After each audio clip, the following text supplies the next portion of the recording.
Without the marshlands, we have no tourism. I mean, they come out here to see swamps, see alligators, see stuff like that. They're not coming out here just to ride on a boat and see plain open water.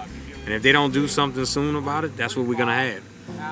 Coastal erosion is important for protection. Another thing to continue to protect the estuary where our fishermen can make a living. This area is very crucial with the livelihood of fishing, shrimping, even just the recreation that comes from bird watching and being able to see nature in the way that it was original whenever we all first moved here hundreds of years ago. We have the largest estuary in the United States. We produce more shellfish than any place else in the United States. People come in from all over the world to come into New Orleans. They coming in to eat Gulf seafood. You know, you can go anywhere and eat Vietnamese shrimp or Ecuador shrimp. But when you come to New Orleans, you believe that you're eating Gulf seafood. So if you lose that estuary in the commercial fishermen, you lose that selling tool. I was born and raised here in Lafitte. Grew up here all my life. You go out to Barataria Bay, there's nothing left to the channel. I mean, it's pretty much just eroding to nothing. Years ago, they had other communities like this, like Clark Shadia, Manila Village, just a number of communities out further south.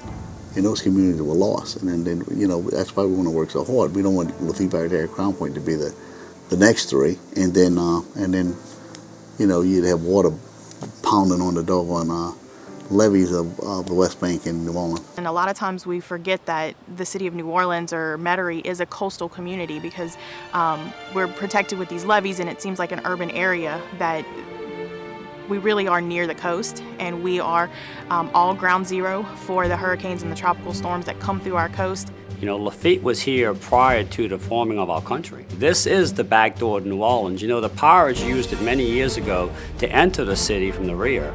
It still is the back door to the city of New Orleans and to our community, and we need to learn how to access it and protect it for the future. I mean, it's sad. My kid will never get to see what I saw. I lost. That's the heritage that we had that they'll never get to see. My fight is for existence. I mean, we're fighting to live. And so being able to create this pipeline that brings in sediment that would have originally come in on its own over hundreds of years and build back in a natural way is a really innovative way to create land and create protection. The Mississippi River is the ground zero for restoring the marshlands of South Louisiana. Phase one of the sediment pipeline is incredible, okay? It goes from the Mississippi River to the Barataria waterway. We're pumping it from a sand pit right from the Mississippi River right to where it has to go today. The first half of the sediment pipeline was started in January of 2015 and has created miles of land that is now growing back marsh already. So in less than a year, we're seeing marsh and green grass in areas that was open water. We're rebuilding marsh in a berm that is a football field wide by 14 miles long. And every mile that is built today protects us today from tidal surge as well as hurricane winds. So one of the first visits that we made to the land bridge site, many of the elected officials from the area visited the site, and it was one of those experiences that's very similar to walking on the moon. We went out there with the CPRA, the parish officials, Plaquemines parish officials, and planted the flag. You know, we were reclaiming not only marshland and this berm for the state of Louisiana and Jefferson Parish, we were reclaiming this land for America. It's amazing. It's amazing.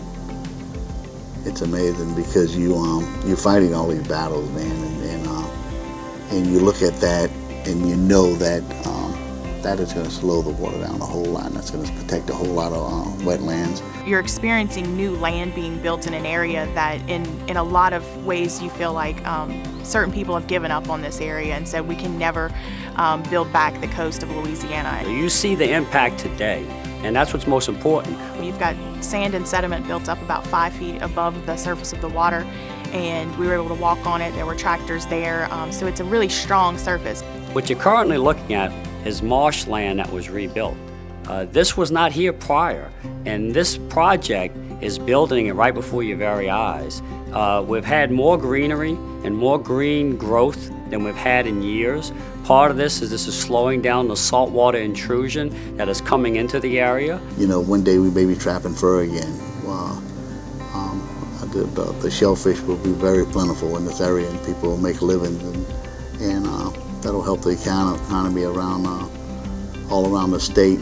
And in some of this video, you'll be looking at marsh that was already destroyed over the years by saltwater intrusion, by erosion, by hurricanes. And you can see the difference of what is being built today compared to how it was before. So we're not just spending excess money on dirt from somewhere else, we're using what's coming through our own waters. And so being able to connect the Mississippi and the marsh kind of in this way that they were originally connected is not just innovative, but exciting. You know, it's just a start, but it's a start in the right direction. We have a lot more to do, but at least something's being done, and you feel like, you know, there's some type of future. We're starting to see a lot more wildlife, a lot more ducks, starting a lot more waterfowl. A few pigs and stuff are showing up already on the sand. I mean, soon you're gonna start seeing deers and stuff as soon as the vegetation starts to grow.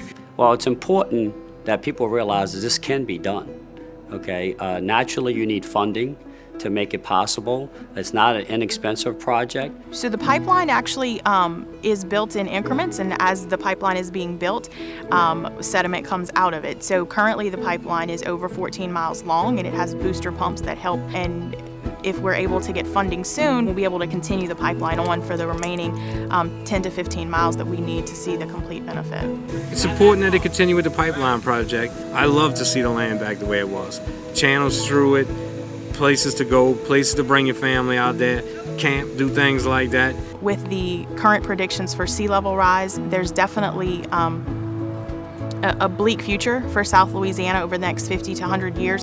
We need to start putting our money where our mouth is. We keep saying we want to protect our communities. We keep saying we want to protect homes. We keep saying we want to protect our people, which are most importantly.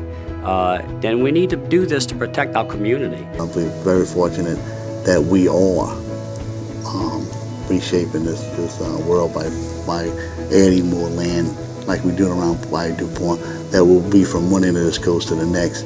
And it may change the landscape that will benefit our kids for generations and generations to come. This is the crown jewel of the state. We just need to make sure we protect it so it's here for the future. This is America's wetlands, and America's watching what we do here.